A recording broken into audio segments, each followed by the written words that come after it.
What if there was one individual capable of convincing the world that football is not merely a physical sport, but a symphony of space, time, and geometry? Imagine a player who saw the green pitch not as a battlefield, but as a giant chessboard where every movement was a precise algorithm. His name was Johan Cruyff. This is not simply a narrative about goal statistics or the number of trophies won. This is the story of a revolutionary who transformed the very structure of how football is played, understood, and felt. Just as Ferenc Puskás was known for his lethal finishing accuracy, Cruyff was recognized for his ability to create space where none previously existed, earning him the nickname Pythagoras in football boots.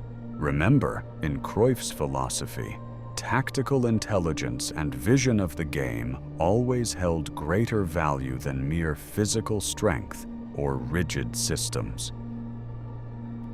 Hendrik Johannes Cruijff was born in Amsterdam on April 25, 1947, into a working-class neighborhood located just steps away from Ajax's De Meer Stadium.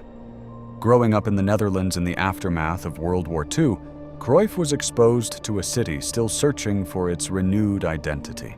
His childhood was deeply shaped by his father, Hermanus Cornelis Cruijff, a greengrocer who instilled in him a profound love for football from an early age. However, fate changed dramatically when his father died of a heart attack, while Johan was only 12 years old.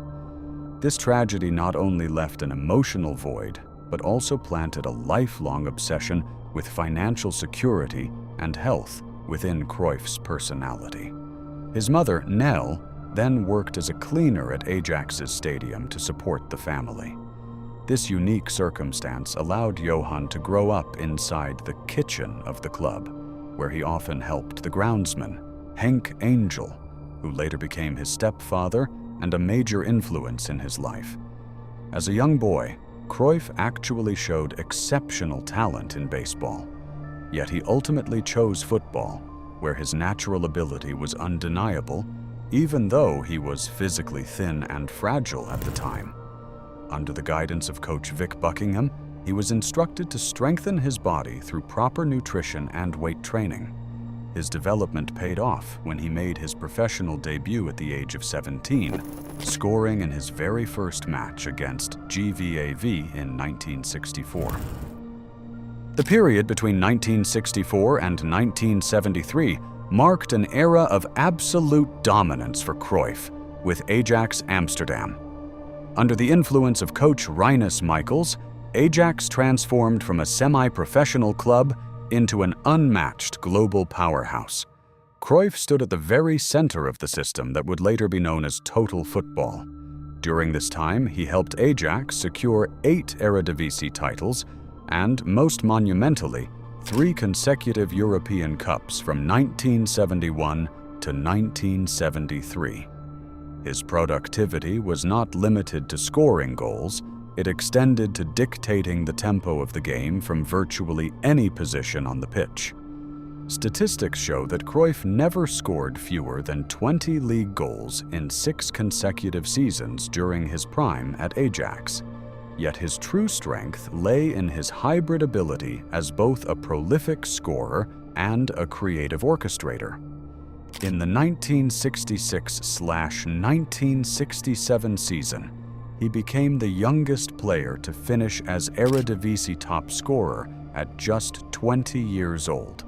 Meanwhile, in the 1969-1970 season, he was recorded as the only player to score more than 30 goals in all competitions, while also providing more assists than goals himself. This dominance was not merely about individual brilliance, but about how he integrated his personal vision into the collective rhythm of the team, proving that sustained production holds greater value than short-lived bursts of performance. The Dutch national team of the early 1970s became a manifestation of football modernity before modern terminology even existed to describe it. Cruyff led the Oranje with absolute authority, In 48 international appearances, he produced 33 goals, delivering a remarkable level of impact, especially in major tournaments.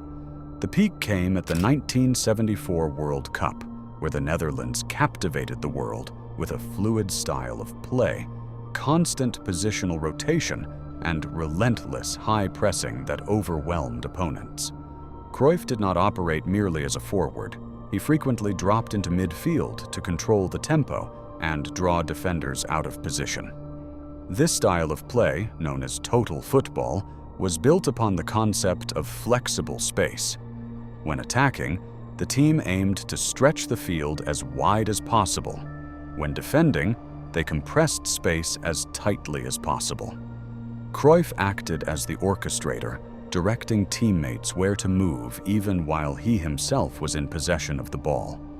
The success of this system depended heavily on the tactical intelligence of every player, requiring each individual to be capable of fulfilling any role. A defender could become an attacker, and vice versa.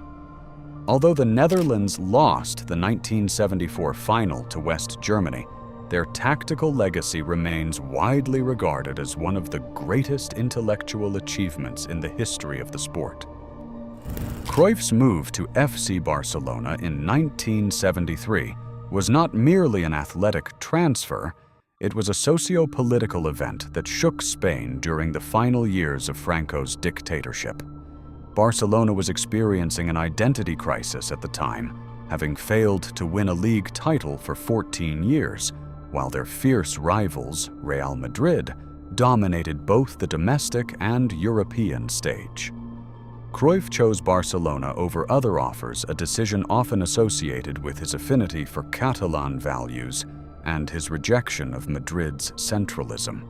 The transition required rapid adaptation to a new language, a more physical league, and a tactical system in Spain that was still relatively rigid. Cruyff brought an instant revolution, giving the Catalan club a renewed identity rooted in resistance. His decision to name his son Jordi, the patron saint of Catalonia, a name banned under Franco's regime, elevated him to cultural hero status among the Catalan people. He was not merely a player, he became a symbol of a growing democratic spirit, proving that a superstar athlete could possess social integrity that extended far beyond the football pitch.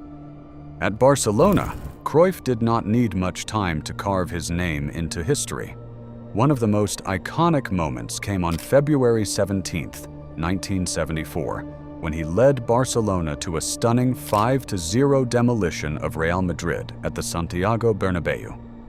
This victory is widely regarded as the symbolic beginning of the modern Barcelona model, built upon technical superiority and positional dominance.